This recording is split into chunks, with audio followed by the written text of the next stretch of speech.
guess we can start. So it was a convenient event between the time we sent our abstract till today.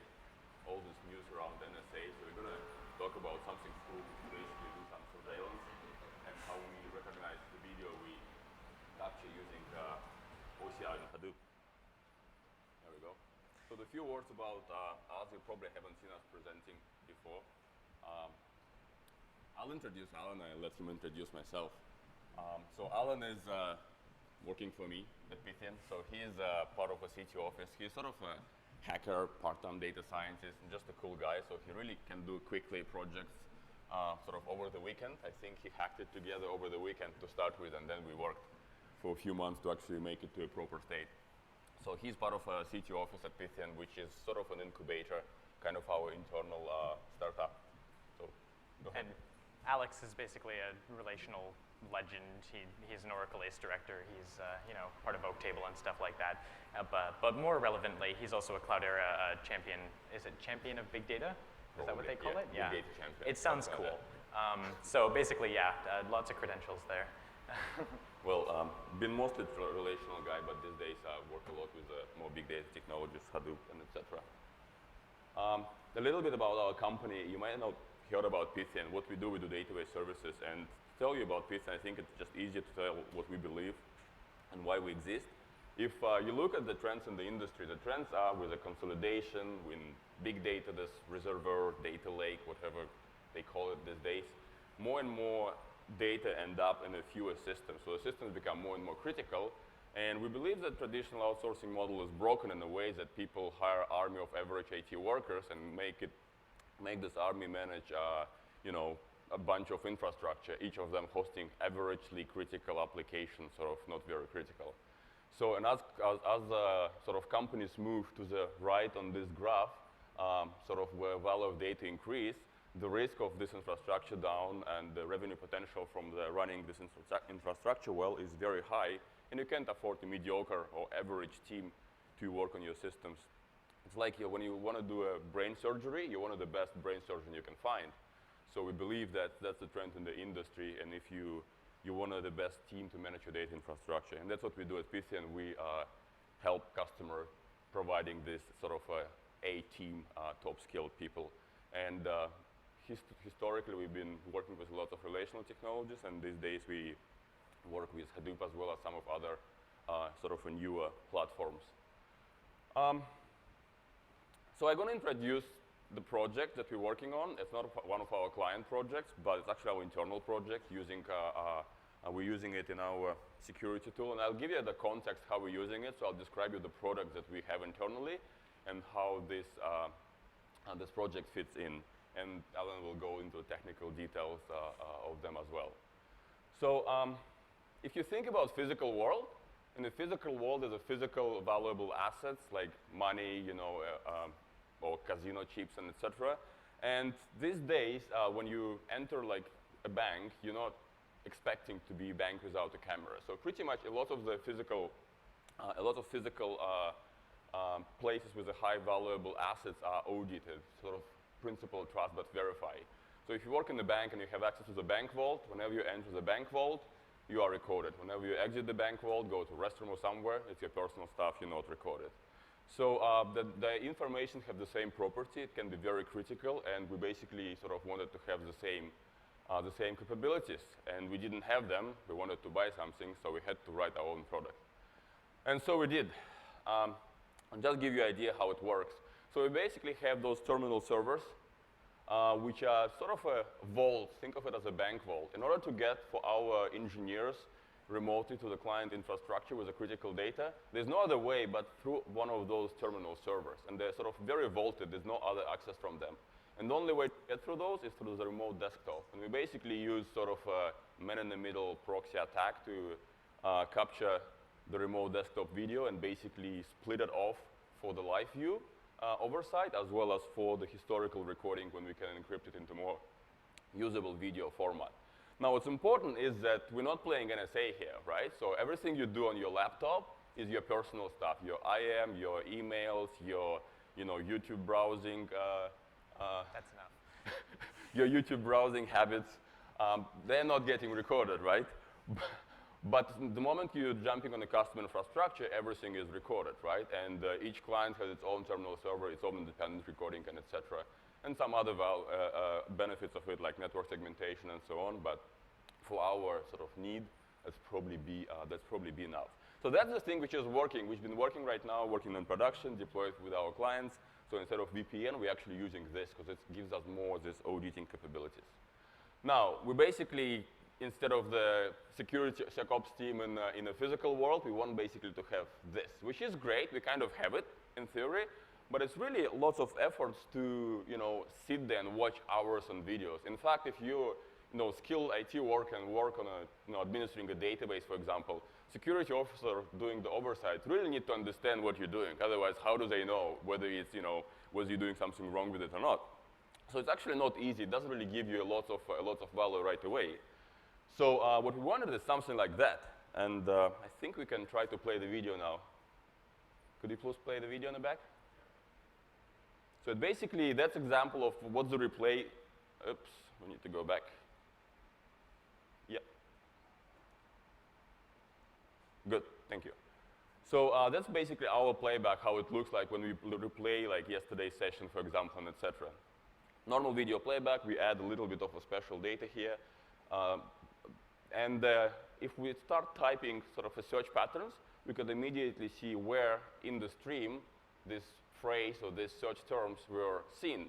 So if you want to see something, who did select from a table, or if you want to investigate whether the table was dropped, you could just type it in and you immediately can jump through the session where it was actually on a screen, right? Not just type, but actually on a screen. But because it's a graphical desktop, we obviously need to get to the text somehow. So, and we obviously have a search on a broader subset of sessions. Like if you want to search all sessions in the last week, and when there was, let's say, specific table name on a screen, because it's magically disappeared and nobody touched it. Okay. So that's what let us find. Now, that's sort of a bigger picture that what we do with the Hadoop cluster in the security system. So as usual, Hadoop basically lands multiple data sources or data from the multiple data sources. But what we're really going to be focused on today, is on this sort of a video part. I mean, you know how to transfer relational data, scoop and stuff, so that's nothing sort of innovative.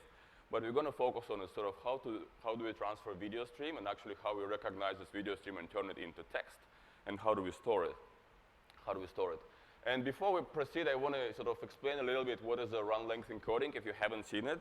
Let's say we had different words appearing on a screen, and instead of like capturing for each screen all the words for each frame that we're capturing, what we want to do is we want to capture when the elephant word appeared on a screen and then when it disappeared. When it appeared again and when it disappeared, and so on for every pretty much term we're looking on a screen. In this case, we're looking for text and words as the terms.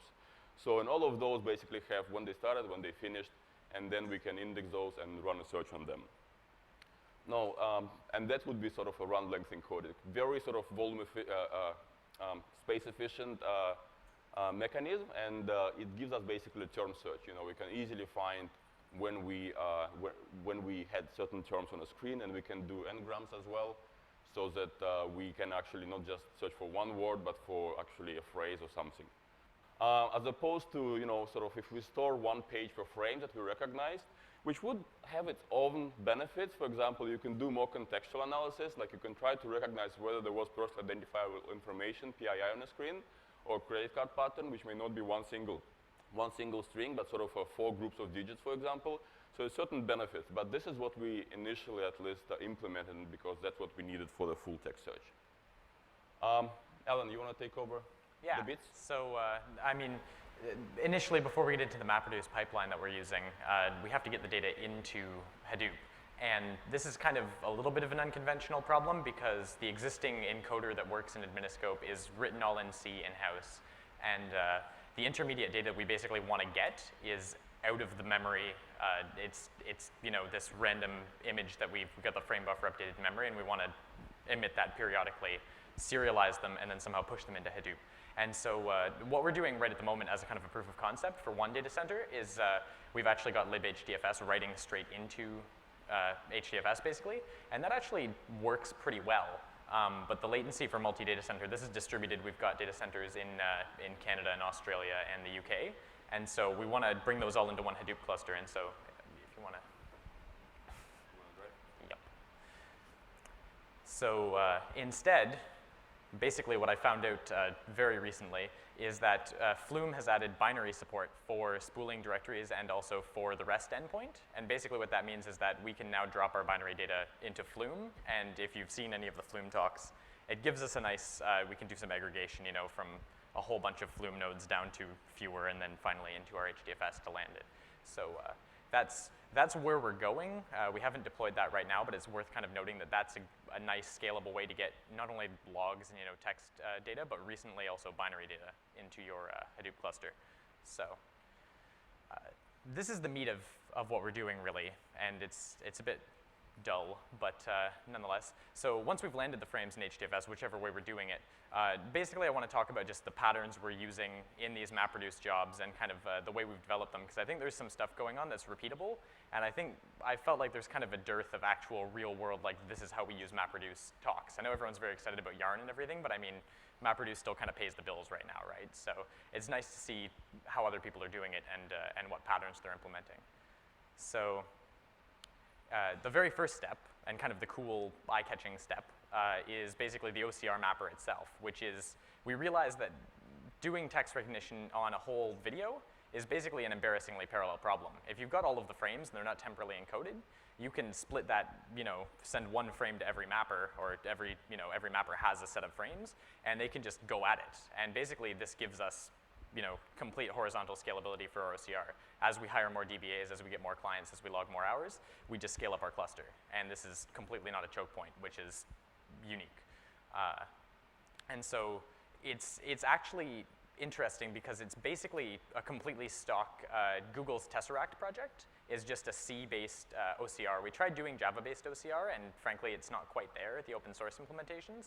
But Tesseract provides pretty good performance and pretty good accuracy.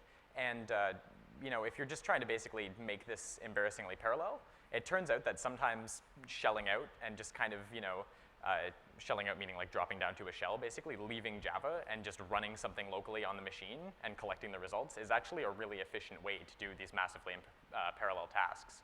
So that's exactly what we're doing. It's a good implementation. I don't want to handle porting it to Java. You could also maybe do it with streaming as well, but we've got to deserialize the binary objects and stuff like that. So this is ultimately a bit easier. And then we feed it into a secondary sort, which is a pattern I'm going to talk a bit about. And then we actually do the run length encoding. So secondary sort, for those of you who haven't heard of it, I did like a quick survey, and like 3/4 of people hadn't. So I figured I'd bring it up. Basically, traditionally in MapReduce, after your map task, your reducers will each receive kind of a bucket. And they'll receive all of the emitted rows that have a certain key. This is pretty basic. So the trick is that internally in Hadoop, it actually uses two different comparators. It takes all of the map output, and it actually sorts it by key first, and then it chops that list up. So it scans until it sees a new one, and then it cuts it. And basically what you can do is you can override one of those comparators so that it sorts more specifically than it cuts. And what that allows is that if you look at our example here, the red text is basically the actual key, and the blue text is really the value. But what we've done is we've decorated the key with it so that when the sort and shuffle happens, basically it's going to find all the sessions that are session 1, it's going to find all the sessions that are term cat, and then it's going to sort on the frame ID as well. But it's actually going to send all of the session 1 cat terms to a single reducer.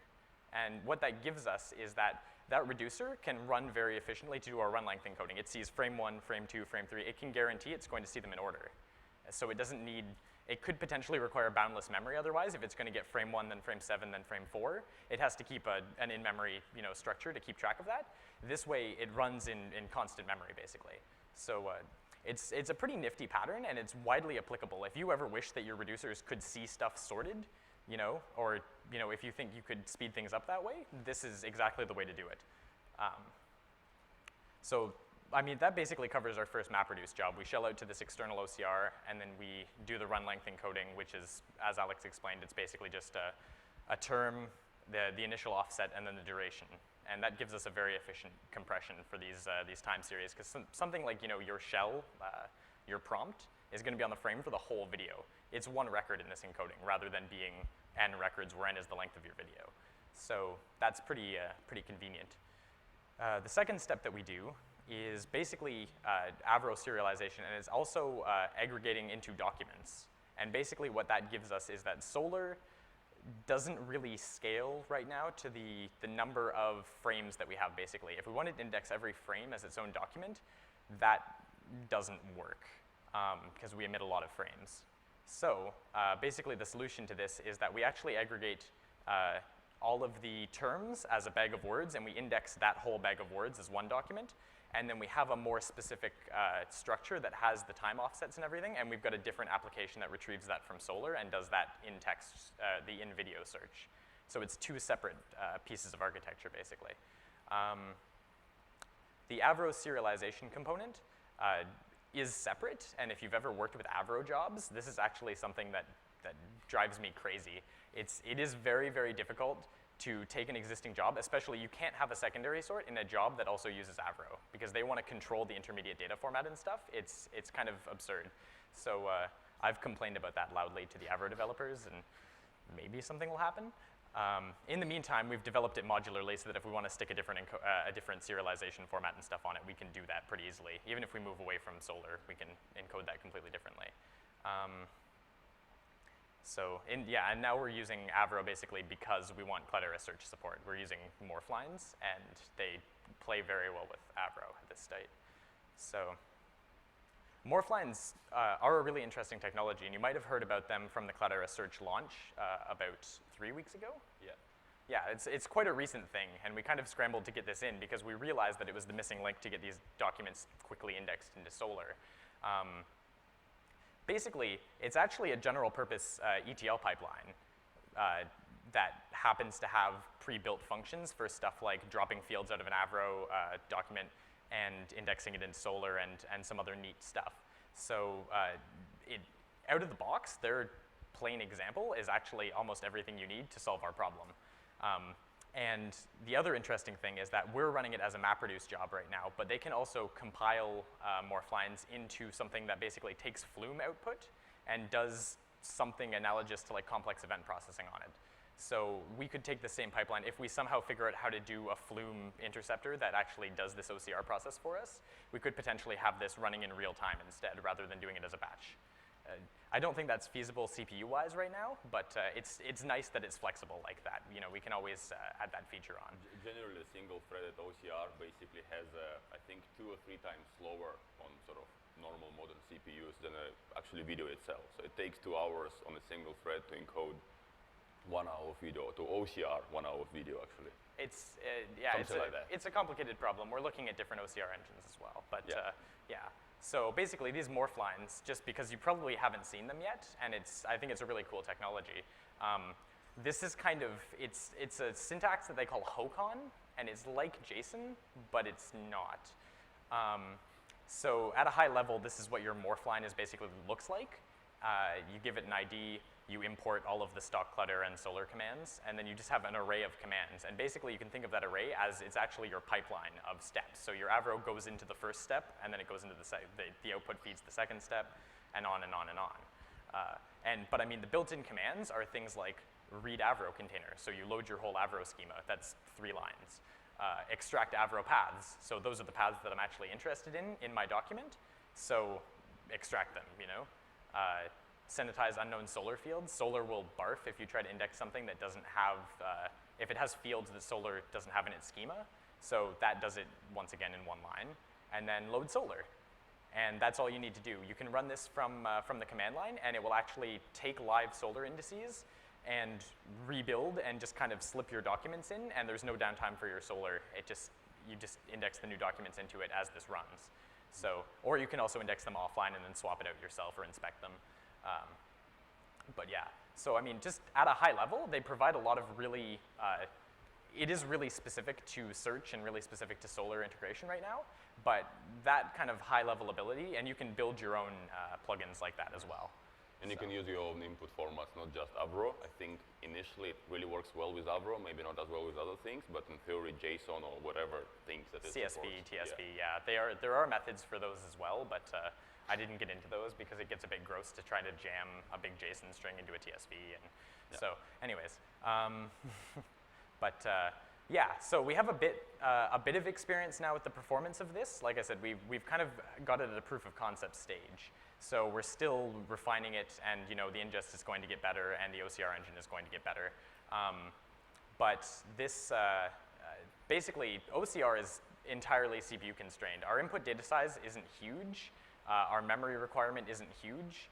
And basically, if you were at the Twitter talk that was happening like an hour ago, they have this notion that you should size kind of clusters depending on tasks to an extent. And if you wanted to bring this in-house, it really makes sense, I think, to size a cluster that's relatively thin on spindles and relatively light on memory and relatively heavy on CPU cores. And it will be your OCR, because we can saturate, when we put this into production, we're just gonna saturate a cluster all the time. We want it to be running as fast as possible. We wanna be doing this 24/7 basically. So we'll buy in, a decent sized cluster that basically, just for this purpose.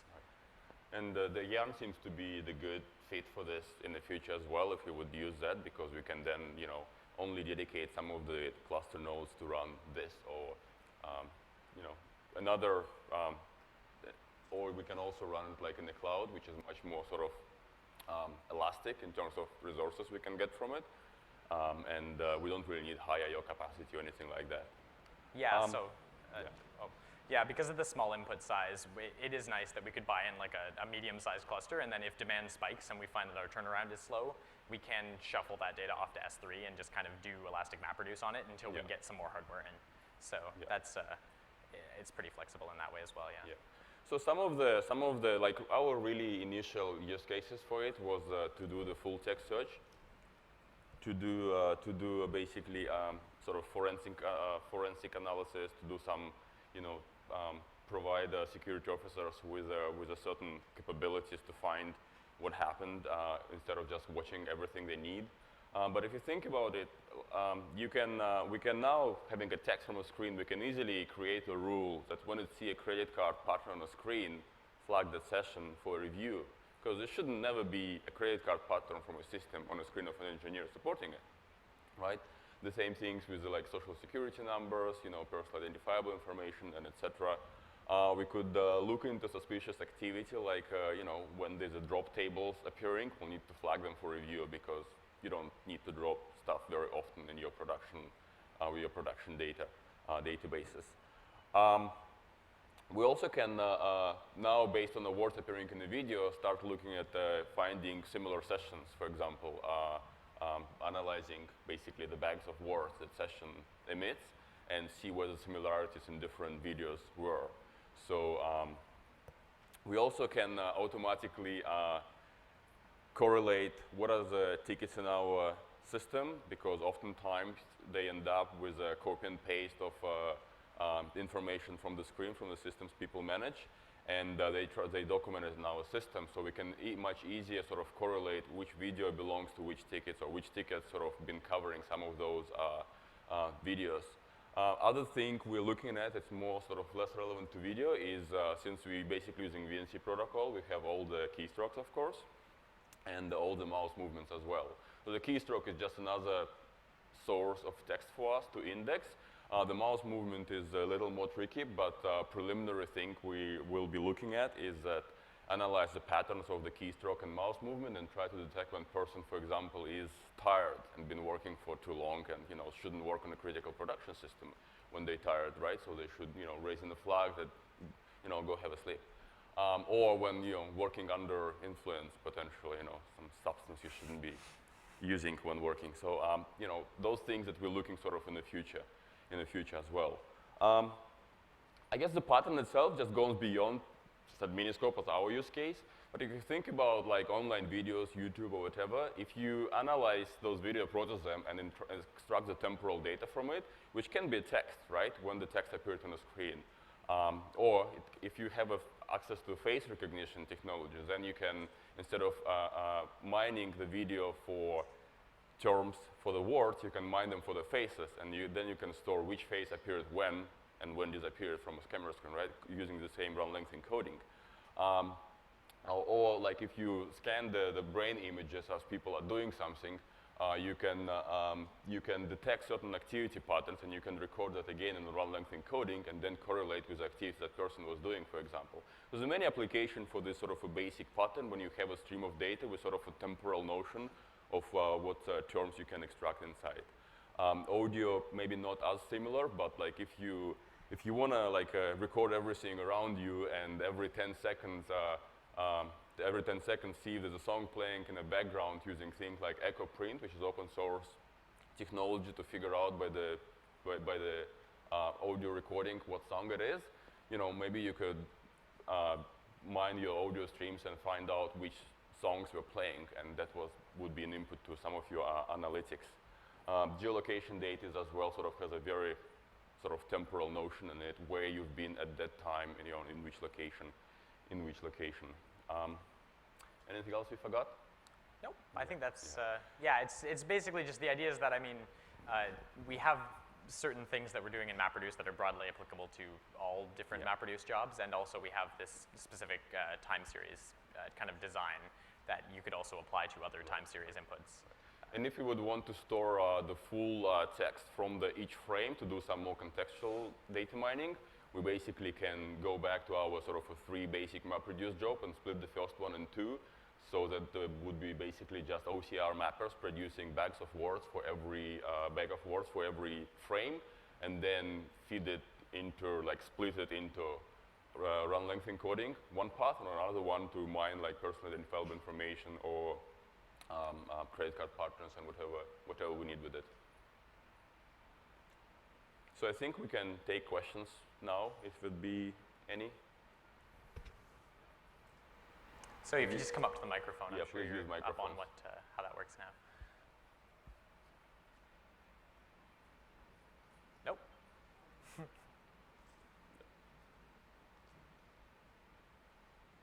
Just a quick incidental.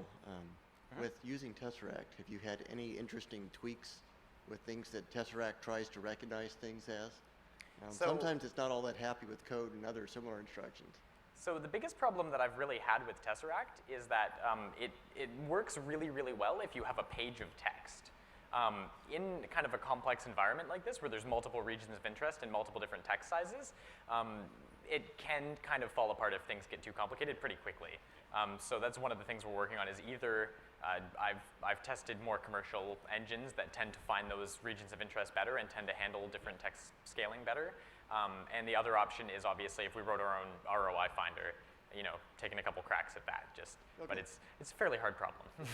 And recognizing this text is not as complicated as doing like a scanned image recognition, because it's a computer text. It's much easier problem to solve, and you can have much more optimizations than, you know, using generic OCR libraries. Yes? I have a couple questions which maybe I missed from the first few minutes of the talk, so I'm sorry if that's the case. I guess the most obvious question is, will you guys open source this or make it available somehow? Yeah, definitely. Well, it's interesting because, I mean, I guess the value of it is, do you mean the whole system or the video recognition piece? Either or. It's the whole pipeline. I mean, the whole system is our internal product. I guess we invested a few millions in 5 years into it, so we're actually using it internally right now, but we're planning to have it out as an appliance soon. So that's one. This project itself, we're using already we're using Tesseract OCR, for example, which is already Google's open source OCR, right? Is it open source? Yeah. So there's not a lot of work that we need to, there's not a lot of code that we need to sort of open source as a package. I mean, the MapReduce pattern, as Alan already explained, I mean, we can put it on GitHub. I think it makes a nice example, you know, like it uses Morphlines, it uses Avro jobs. It's kind of, it is a few things. So basically the problem is that you won't be able to run it out of the box. You're kind of going to need to figure out, you know, how you're going to get images in yourself, because we've got a custom serialization format that's in C in our own code base that like he said, it's a proprietary product that we're not really interested in open sourcing that part. But definitely, I mean, if you're interested in an example of how to write an input format, you could, like, if you look at it, it's very, very simple. You can reverse engineer the binary format. We can document it even, I suppose. That's a novel idea. So yeah, I think it's your call, really. We haven't discussed this before, but I don't see any reason why the MapReduce part couldn't be open sourced. Yeah, absolutely. Okay, and the MapReduce job, I'm sorry if you mentioned this already, but how often do you run it, the first step? So we actually, yeah, we're still, like I said, we're still kind of doing proof of concept with that. So we're not feeding it, complete production data yet, and it's more in a developmental phase. So the plan is hopefully to run it every probably 15 minutes or so. Well, you run it as long as you have any data, so you just keep running it as long as you configure the cluster correctly, that they have enough resources. I mean, No, we do want to batch it. We're going to coordinate this to run it at regular intervals, but we have a disagreement whether we do or we don't. But yeah. Ultimately, because of this, like I said, because of this Flume Morphline development as well within the last month, there's the possibility that we go back and reinvest a lot of this effort as well in actually redoing it as a real-time system, or evaluate the feasibility of that. One of the future direction is that, if we're able to do that real time, and if we're able to create those real-time rules, actually in real time, it becomes not a passive surveillance system, it becomes active leak prevention things, because you can in real time recognize whether the credit card pattern on the screen and kill the session, for example, right away. So those are future directions, but they may not be part of Hadoop when it comes to real-time processing here, but definitely some of the tools can be used. And a final question, would a tricky sysadmin be able to like change the font of his shell and fool your system? So Probably, but if you get caught, it's still recorded, right? So I guess, anything is possible, but I mean, it really serves as a huge deterrent. I mean, like if you come to the shop, that if the cameras around, you're probably not going to shoplift, just 100%, like 100 times reduces the likelihood of that happening anyway. It's worth noting as well that because of the nature of Adminiscope, we actually completely control, like our internal ops team completely controls that environment. So we can basically tell people that they can't change their font. We do need to support multiple fonts, and obviously that's baked into the OCR engine. But I mean, we've got two different approaches to it, right? We can do OCR very well and err on the side of catching too much information. And we can also lock down configuration as much as possible to prevent, mischievous kind of activities. So we've. But it's not only a security tool; it's also a great collaboration tool. It's a great forensic analysis, root cause analysis tool. If something went wrong last weekend, you want to figure out what's going on, and that part is helping a lot because you can actually find where you work with what or where your team works with what. All right. Anyone else? Cool. Well, we'll be around anyways. In this case, yeah, we'll be around if you want to ask any more questions. Thank you for coming.